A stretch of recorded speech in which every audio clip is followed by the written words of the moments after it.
Video nakakapanindig, balahibo talaga tong video na to. Talagang kayo mga magulang, wag na wag niyo talagang pabayaan ang inyong mga anak at tingnan mabuti talaga kung nasa ang parte ng inyong sulok ng inyong bahay. Panoorin nga natin tong dalawang bata na to na naniligo sa swimming pool. Walang kaalam-alam ang mga magulang. Halika, panoorin natin. Kinukuha niya yung salbabida. Ay, nako, Diyos ko, Lord. Nakakaawa itong mga bata na to. Nasaan kaya mga magulang nito? Kasi silang dalawa lang sa swimming pool eh. Yan ay kuha ng isang CCTV. Ay. Sipin nyo, naliligo lang silang dalawa.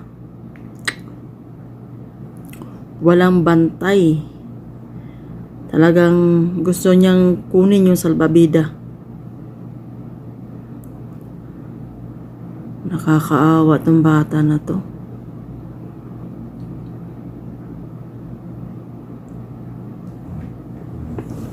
Ay, nako.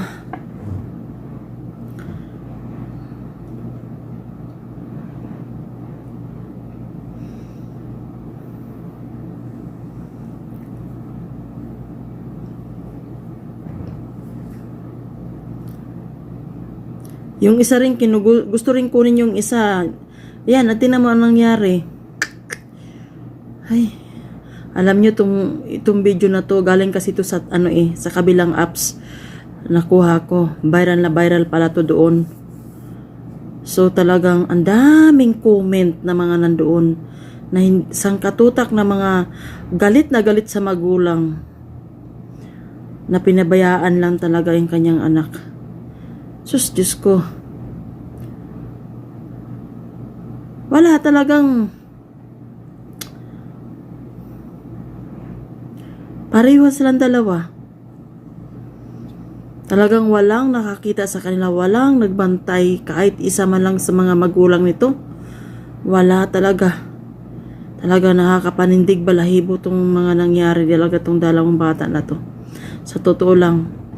At ang masasabi ko lang mga langga, alam nyo, pag,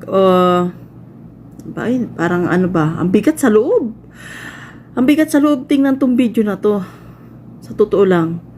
Kahit di natin kaano-ano tong mga bata na to, pero talagang siyempre magulang tayo, napakabigat sa loob. Kung bakit hinayaan ang mga dalawang bata na to naliligo na wala man lang kabantay-bantay. Yung bang hindi pa karapat dapat tumaligo sa ganito kasi isipin mo malalim-lalim pala tong swimming pool na to. At hindi lang kung hindi nila inabot yung salbabida na yan, hindi ito mangyari.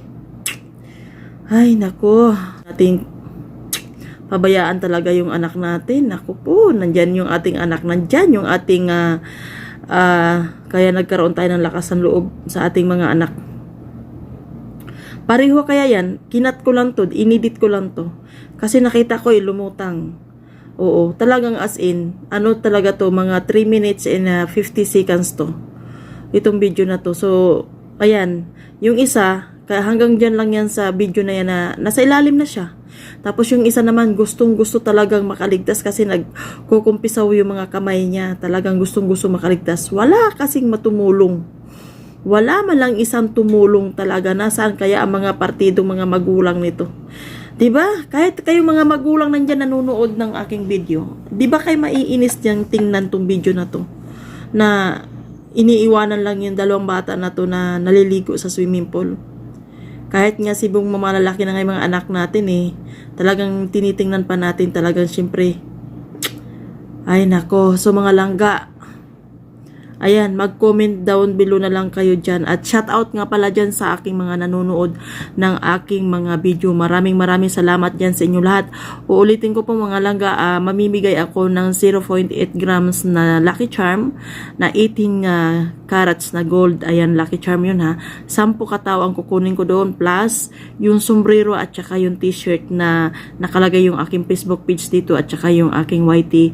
Of course, baka maihabol ko yung 10 tao rin na pabango.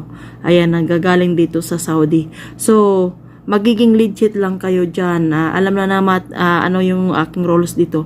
Magiging legit lang kayo mga langga. So maraming salamat dyan sa inyong panonood ng aking mga video. I-share mention nyo itong akong mga video na to. At saka lalong ito, importante itong video na to, ma-share talaga to. Kasi para magiging ano to, babala sa mga magulang na wag nating pabayaan yung mga anak natin na naliligo dyan sa swimming pool. Kahit sa parting tubig na yan dyan, basta kailangan nandun tayo, nakabantay tayo. So maraming salamat dyan sa panonood nyo ng aking mga video. Salamat!